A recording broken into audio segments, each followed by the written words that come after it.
तुमच्या घरातील ही वस्तू कधी कोणालाही देऊ नका. भगवान कृष्ण म्हणतात, असे घर होते बर्बाद. नमस्कार मित्रांनो, भगवान श्रीकृष्ण म्हणतात की आपल्या घरातील या वस्तू आपण चुकूनही कोणाला देऊ नयेत, कारण या वस्तू थेट लक्ष्मीशी संबंधित असतात. या वस्तूंवर माता लक्ष्मीचा प्रभाव असतो. जेव्हा आपण या वस्तू दुसऱ्या एखाद्या व्यक्तीस देतो तेव्हा या वस्तूंसोबत माता लक्ष्मी सुद्धा आपलं घर सोडून जाते आणि आपल्या हातून घडलेल्या चुकीमुळे महालक्ष्मीचा प्रवेश आपल्या घरात होत नाही. महालक्ष्मी आपल्या घरात पुन्हा कधीच येत नाही. परिणामी आपल्या घरातील धन निघून जाते आणि घरामध्ये हळूहळू गरिबी येऊ लागते. मित्रांनो, लक्षात घ्या, जेव्हा एखादी व्यक्ती राजा बनते, जेव्हा एखादा रंक जेव्हा राजा बनतो, तेव्हा त्या व्यक्तीच्या पाठीशी महालक्ष्मीची महाकृपा असते. या जगात जितके धनी श्रीमंत लोक आहेत ते सर्व लोक महालक्ष्मीची अगदी नित्यनेमाने पूजा करतात आणि त्यांच्यावरती लक्ष्मीची कृपा असते. म्हणूनच त्यांच्याजवळ पैसा टिकून आहे. त्या पैशांमध्ये त्यांची दिन दुगणी रात चौगुणी प्रगती होत असते. विष्णू पुराणामध्ये एक उल्लेख आढळला आहे की एकदा महालक्ष्मी गावातील देवी देवतांवर रुष्ट होऊन स्वर्ग सोडून वैकुंठ निघून गेली आणि परिणामी त्या स्वर्ग लोकांमध्ये गरिबी निर्माण झाली. देवी देवतांच्या अंगावरील सर्व अलंकार हे दूर झाले. मित्रांनो, जेव्हा महालक्ष्मी किंवा माता लक्ष्मी एखाद्या स्थानी त्याग करते,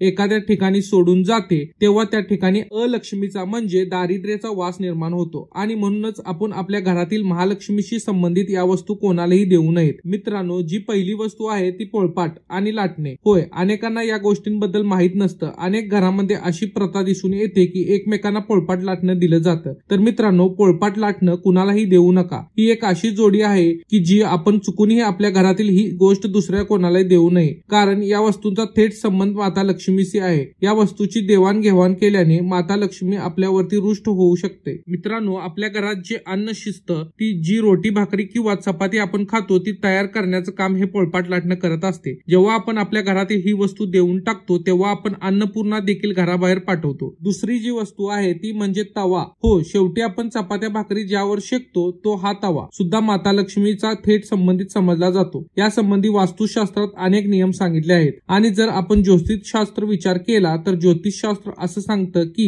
कधी हा तवा आपण दुसऱ्याच्या घरी ठेवू नये किंवा देऊ नये, त्यामुळे सुद्धा माता लक्ष्मी रुष्ट होऊन जाऊ शकते. तिसरी जी वस्तू आहे यामध्ये काही वस्तूंचा संग्रह आपण म्हणतो, जसं की काही वस्तूंचा ग्रुप आहे. दूध असेल तर दही तांदूळ म्हणजे अक्षता असतील. मित्रांनो, या 3 ते 4 वस्तू अगदी पाठ करून ठेवा, कारण जेव्हा सूर्यास्तानंतर म्हणजे सूर्य मावळल्यानंतर आपण एखाद्या व्यक्तीला घराबाहेर व्यक्तीला दूध देतो, दही देतो किंवा तांदूळ म्हणजे अक्षता देतो, तेव्हा मित्रांनो या वस्तूंच्या रूपाने माता लक्ष्मी आपल्या घरातून निघून जातात. सूर्यास्तानंतर अनेक लोक तंत्रमंत्र करतात. हो, आणि जर तुमच्या घरात सगळं काही व्यवस्थित चालू असेल, मंगल असेल, तर या वस्तू बाहेर दिल्याने आपल्या कुटुंबात कलह निर्माण होऊ शकतो. कुटुंबातील शांती भंग पावते आणि हळूहळू घरातील पैसा बाहेर जाऊ लागतो आणि म्हणून या 4 वस्तू अत्यंत महत्वाच्या आहेत. सूर्यास्तानंतर आपण धन म्हणजे पैसा देखील कोणालाही देऊ नये. तो पुन्हा परत मिळण्याची फार कमी शक्यता असते. मित्रांनो, अजून एक गोष्ट अशी की सूर्यास्त असो किंवा दिवसाचा वेळ असो, अगदी कोणत्याही वेळी आपण आपल्या नातेसंबंधामध्ये पैसे उधार कधीच देऊ नयेत. हो, असं केल्याने नाती तुटतात, नात्यातलं प्रेम समाप्त होतं. अशा व्यक्तीला तर चुकूनही पैसे देऊ नका की जी व्यक्ती आपल्याकडून घेतलेले पैसे एखाद्या चुकीच्या कामात त्या पैशांचा वापर करत असेल. लक्षात घ्या,